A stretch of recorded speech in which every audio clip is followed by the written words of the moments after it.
This is the best of our knowledge. I'm Bob Barrett. You see the signs everywhere. Now hiring, help wanted, sign-on bonus. It looks like everyone is trying to hire new employees. Except, of course, if you're actually looking for a job, then you see that some of those offers are not for everyone. That's especially true for job hunters who have a criminal record. But according to economist Jeffery Korzenik, looking at these so-called second chance hires is good for business. He writes about this in his new book called Untapped Talent: How Second Chance Hiring Works for Your Business and the Community. Jeffery Korzenik is one of the business community's leading voices advocating for second chance hiring. I asked why he thought it was time to tackle this topic. Well, my day job is helping allocate assets for a major commercial bank that runs investments on behalf of clients. And you can't understand investments without understanding the economy, and you can't understand the economy without understanding the labor force. And so I started doing a deep dive 8 or 9 years ago into why so many people were out of the labor force, ways we'd never seen before, and came to the conclusion that social ills were a major workforce barrier, which means a major economic barrier, and that we were heading towards a major labor shortage in this country. And this was this group, people impacted and sidelined or underemployed because of a criminal record, were among the best opportunities to grow our labor force and grow our prosperity. And it's interesting, you introduced the book saying this is not a social justice book, this is a business book. It's strictly business. Yeah, I know. I keep emphasizing this is business, not charity. Now, obviously, we will do a lot of social good if we can find pathways to employment and really engagement of people who've been so marginalized. But I think it's important to make the business case because our problem is so large, you need the solutions to be scalable. And for the solutions to be scalable, it means this has to be profitable for businesses to employ people with criminal records. Otherwise, we just can't get there. You point out also in the book that the labor force should have 2 to 3 million more people in it right now. Where did these people go? Well, I have to tell you, that was an estimate prior to the pandemic. Mm-hmm. This pandemic has made it all worse, and we're probably looking now at something along the magnitude of 4 or 5 million people easily, and probably more. Where they went is some of them just dropped out of the labor force. And we've seen people, in particular those who suffer from addiction, if they're out of the labor force, have great difficulty getting back in, and they may be relying on government services just to sustain their life. Older workers dropped out, particularly in the pandemic, and are just choosing to retire early. But so many people are simply kind of under the line and almost invisible to employers because they have these tarnishes to their records, or what are perceived as tarnishes, particularly those with criminal records. And it's called second chance hiring. Define that for us. What is second chance hiring? That's a definition that many people interpret more broadly. I use it specifically to refer to hiring people who have been marginalized from the labor force because they have a criminal record. But it really can encompass the need for people to have a second chance because they've been marginalized for other reasons, long-term unemployment, and a history of addiction, in particular, 2 major areas. And some employers refer to it in that sense. And those are the major obstacles to people coming out of incarceration or just the legal system. Yeah, no, what we do know, just to put some numbers on it, because I am a numbers guy, of people who have been incarcerated, the unemployment rate of those looking for a job is 27%. And in the first year exiting incarceration, it tends to be an unemployment rate of something like 50%. So given that employment is foundational to rehabilitation, it should be no surprise that we have very high rates of recidivism. People don't have a choice, even if they want to have a choice. In your research, does the crime matter? It actually matters very little. People who are in the field of working with people exiting prison will tell you that there are 2 areas where it might matter. One is people who've been charged with crimes of arson, and those who've been charged with sexual crimes may indicate something in their makeup that would lead to higher risk. But even here, I can cite instances of people who have been charged with crimes like that who aren't necessarily repeat offenders or don't necessarily have a psychological issue that would drive repeat offending. So, there are things you want to look at, certainly, as an employer, but employers who've been doing this for time find that they tend to exclude fewer and fewer crimes as automatic exclusions from employment. Does gender or age come into this at all? Gender, less so. We've seen in this country that women typically have a higher recidivism rate or some worse employment outcomes. That's usually related to childcare, not to anything else. Harder to hold a job if you have child care needs. But age is really, really important. One thing that criminologists have long known is that the phrase uses, people age out of crime.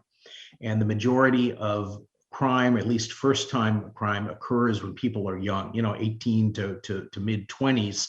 But when you are older, you just are less likely to reoffend. And so one of the strong considerations employers have learned to use is if a crime is a long time ago, you tend to have good reason to believe this person will not reoffend.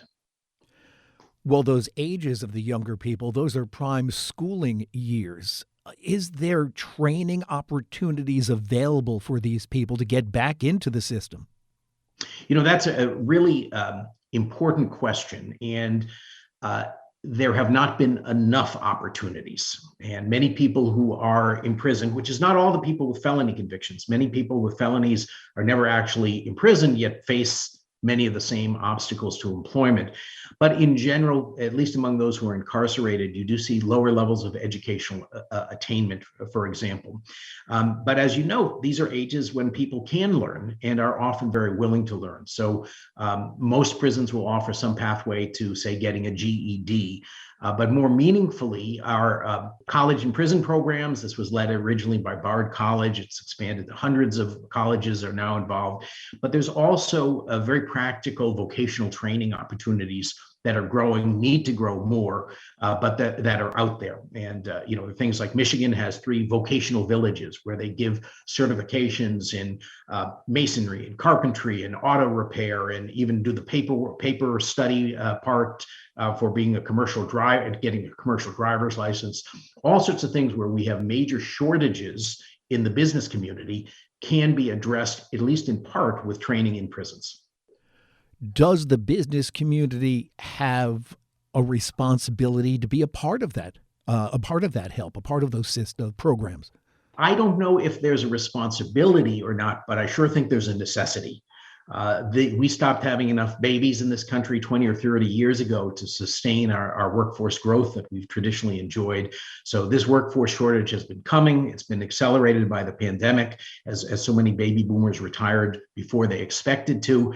And so the business community, in order to prosper, has to understand that talent acquisition must include people that they have excluded in the past. And if you want the training done right, you better be involved in the training as well as, quite frankly, I think there's a strong case that the business community has to become more involved in criminal justice reform because it is our criminal justice system as it stands is so hurting our current and future workforce. Almost every job now, including really low-level jobs, have the background check.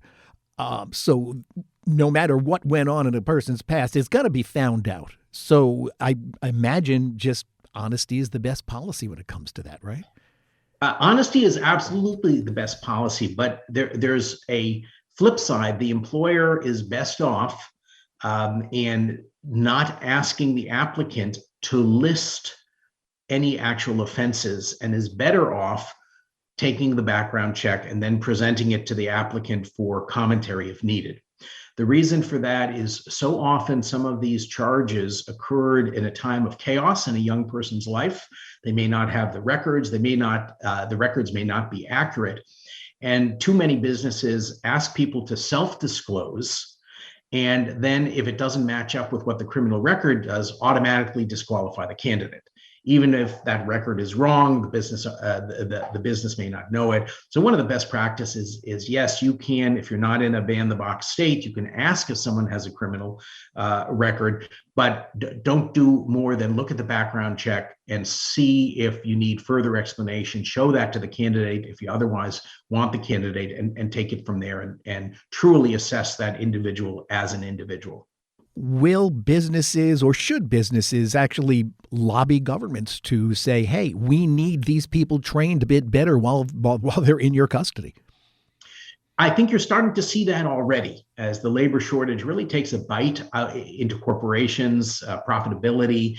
And as they understand that this labor shortage is not going away, they become more supportive of any kind of training program, even those in prison, or workforce development programs for those exiting prison, or just generic workforce development programs get better support. Some of that support has to come from the government, and some of that means that the business community should make its voice heard in funding some of these programs.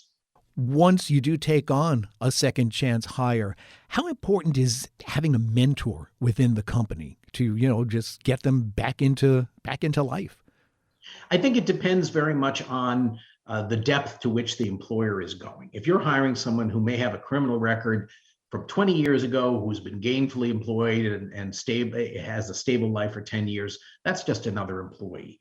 If, on the other hand, you're hiring someone who is young, maybe just out of prison, then you really need to understand the gaps that they have in their background that are preventing them from prospering and thriving as an employee. And mentoring is absolutely critical.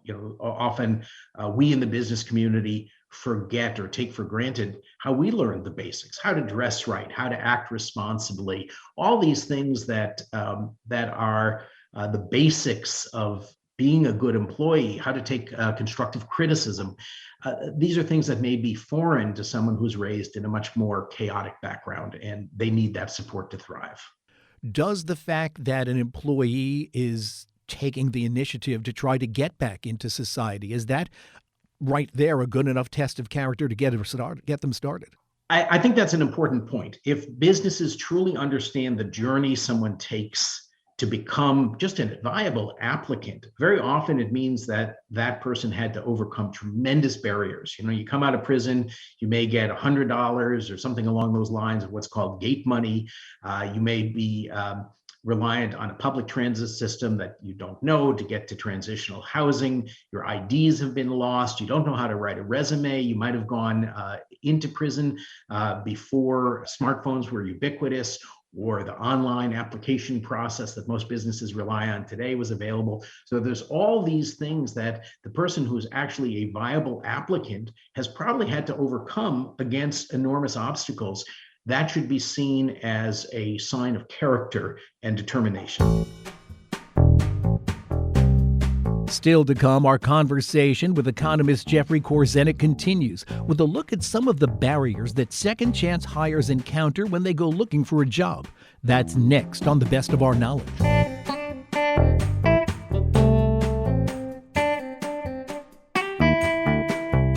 Got any questions or comments about The Best of Our Knowledge? Send them in. Our email address is knowledge@wamc.org. And if you'd like to listen to this or any past programs again, you can find them online at our flagship station's website. Just go to wamc.org and click on the programs link. And while you're there, subscribe to the Best of Our Knowledge's podcast or download the WAMC radio app to listen on demand, anytime, any place.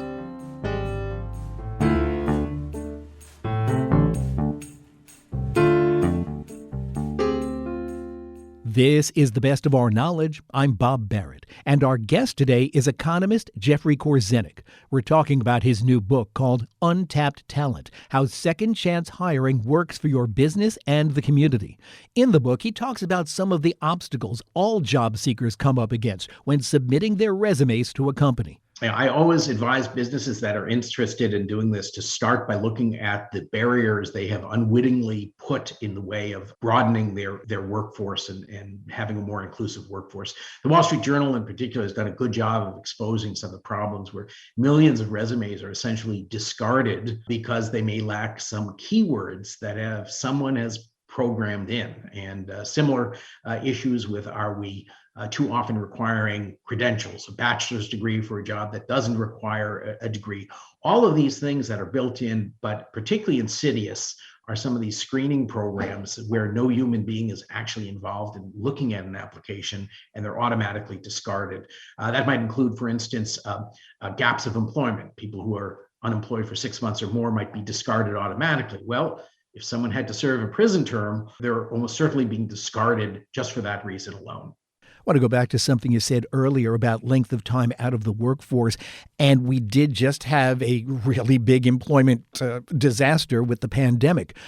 Are people finding these obstacles getting back into the workforce? Say you've been out of work now for 7 months and you're in your 60s and people just aren't going to look at you. I think so. We don't have hard evidence, but if history is any guide, people who have been long-term unemployed have very big challenges to re-entering the job market. The late economist Alan Kruger did a study where he actually looked at individuals and what happened once they were long-term unemployed. Economists, by the way, define that as 27 weeks, roughly 6 months. And what his work found is that the longer you were unemployed, the harder it was to get back in. If you did get a job, it was unlikely to stick. And if you got a job that you did stick with, it was likely at substantially less pay than the job you left behind originally. And given how many millions of Americans are long-term unemployed today, given the pandemic, I think that's a real challenge. So who's doing it right now? Who are taking on these second hires around the country? So it's interesting. The middle market companies, small to medium-sized employers, have really pioneered this. And in my book, for instance, I go through a number of such employers that have anywhere from 150 to a few thousand, or maybe 5,000, 6,000 employees. And those are the ones that may not have been perceived in the marketplace as the employer of choice because they're not household names. But these are the ones that are more often invested in their communities because they're not spread out around the globe. And they've, for a longer time, had to work harder to find talent. I always like to cite the example of a manufacturer, a consumer products goods manufacturer in Cincinnati called Nehemiah Manufacturing. 130 of their 180 employees are second chance. This is a for-profit enterprise.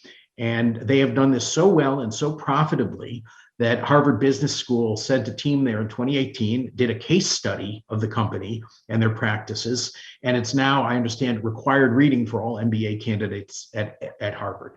They're but one example.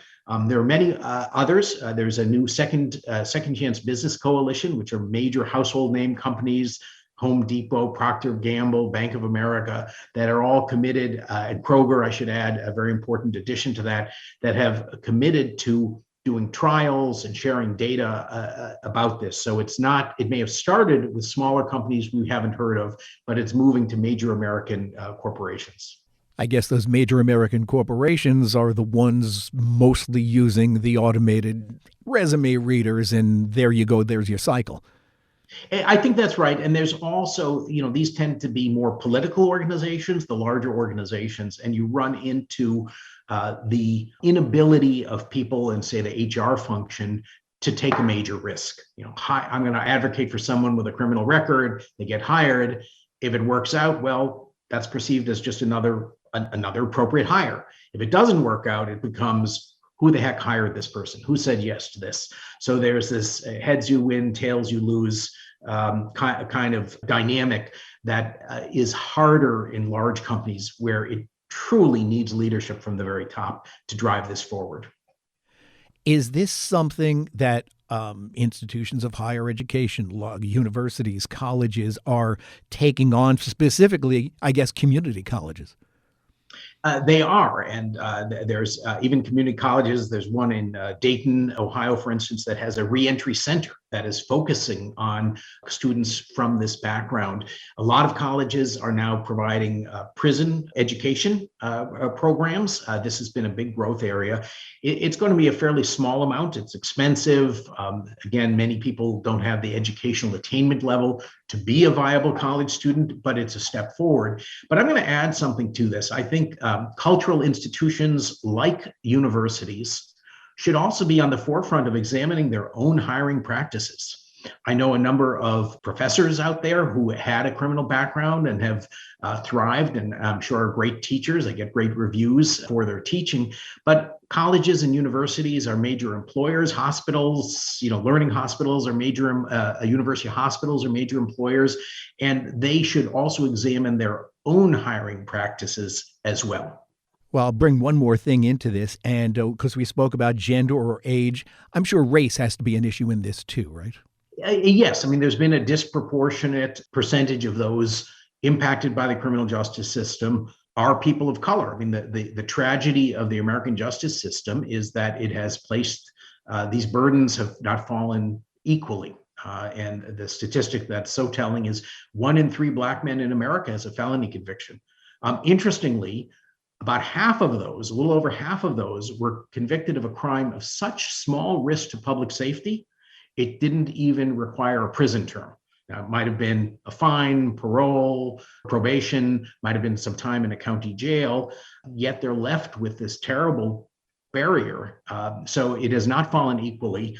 It has fallen certainly disproportionately on the poor and unsophisticated, who may not have had the same legal resources.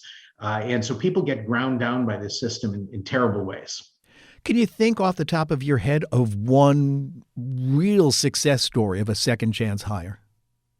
Oh gosh, there's been so many. I mean, some of these are kind of smaller scale, but certainly I've met people. One of the companies that I talk about in my book, I devote a whole chapter to, is JBM Manufacturing, where they have started hiring from halfway houses, from prisons. It was so successful, they set up a training program, a paid stipend training program in a prison. They recycle all the goods that are created there. They don't want to be selling prison-made goods. And I met a young woman from their program. She was already on the way to her promotion. She was doing a highly technical skill that was kind of groundbreaking. Very few women were employed in this particular machine maintenance skill. She was establishing her own apartment, living space, and truly rehabilitated and entered. And these may seem like minor things to those of us who haven't been excluded from society, but these are tremendous successes given the odds against. I have another friend who was first incarcerated at age 13 for a smoke bomb. He went to juvenile hall. He spent a week there because, as he put it, his parents were too drunk to pick him up. And then at age 18, he made a mistake. He stole an MP3 player. He was charged for that with a felony. They told him he was unsophisticated. They told him that he could go to prison for 6 years, but if he pled guilty, he could go for 2 years. He's since got out. He's had a gold record. He's in the entertainment industry. He's been an ambassador of sorts for the UN. He's now in the investment business. So these successes are everywhere. We just don't know where to look all the time. This is more than just giving someone a job. You have to go about this with intention. And what I found in my research is that if you don't go about it the right way, you're not going to see success. But if you treat this pool as a talent pool and go looking for who's a good fit, and then make sure you give them the tools to thrive, you get not just any employee, you get an exceptionally engaged and loyal employee. That's a recipe for productivity and a recipe for profitability. So done right, it works. If employers who are listening have not seen it work, it's probably because they were pursuing one of the other models and should really give this a second try, but go about it with intention. Again, the name of Jeffery Korzenik's new book is Untapped Talent: How Second Chance Hiring Works for Your Business and the Community. It's published by HarperCollins Leadership. Jeffery Korzenik spoke about the importance of having a mentor for younger employees. Seems like that's also the topic of today's Academic Minute. Mentors are key for post-collegiate transition. I'm Dr. Lynn Pascarella, President of the Association of American Colleges and Universities. And today on the Academic Minute, Alexis Redding, lecturer at the Harvard Graduate School of Education, suggests the types of mentors to seek out. During the college years, as students begin to explore options for their future, new post-college pathways often emerge. After the experience of broadening their horizons, narrowing these options and making decisions about the future can be especially challenging. In fact, having an expanded network of professional opportunities can actually intensify the anxiety some students experience during the decision-making process. Ensuring that students have the right kinds of mentors in place, not simply a range of people playing this role, can help them make a successful transition to the next chapter. In research on the college experience across generations, conducted with Dr. Nancy Hill at the Harvard Graduate School of Education, we identified 3 types of mentoring relationships that can better position students to navigate the career search process. These mentors take 3 forms: mirrors, windows, and guiding lights. First, mirrors facilitate the self-reflection that is necessary to help students see themselves and their interests more clearly, allowing them to match those interests to career paths. This role is often filled by the people who know students best. Second, windows are mentors who show students what is possible. They help them to see the range of options in a given field and to examine the reality of what that work might look like through personal narratives or by providing professional experiences. Third, guiding lights are mentors within the field who provide authentic, firsthand knowledge and authoritative insight into how to both prepare and succeed. These mentors help to illuminate the path and translate emerging goals into an action plan. This model of mentorship accounts for the evolution of students' decision-making processes and scaffolds their changing needs over time. That was Alexis Redding of Harvard University. You can find this, other segments, and more information about the professors at academicminute.org. The Academic Minute is a production of WAMC, Northeast Public Radio, in partnership with the Association of American Colleges and Universities.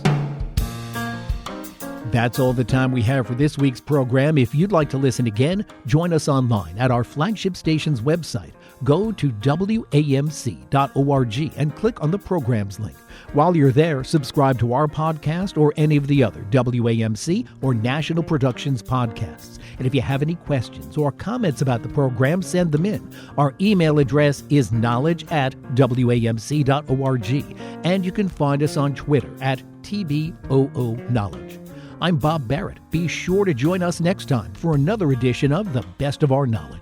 Bob Barrett is producer of The Best of Our Knowledge. Dr. Alan Chartock is executive producer. The Best of Our Knowledge is a production of WAMC Radio's National Productions, which is solely responsible for its content. Hear more at WAMC.org.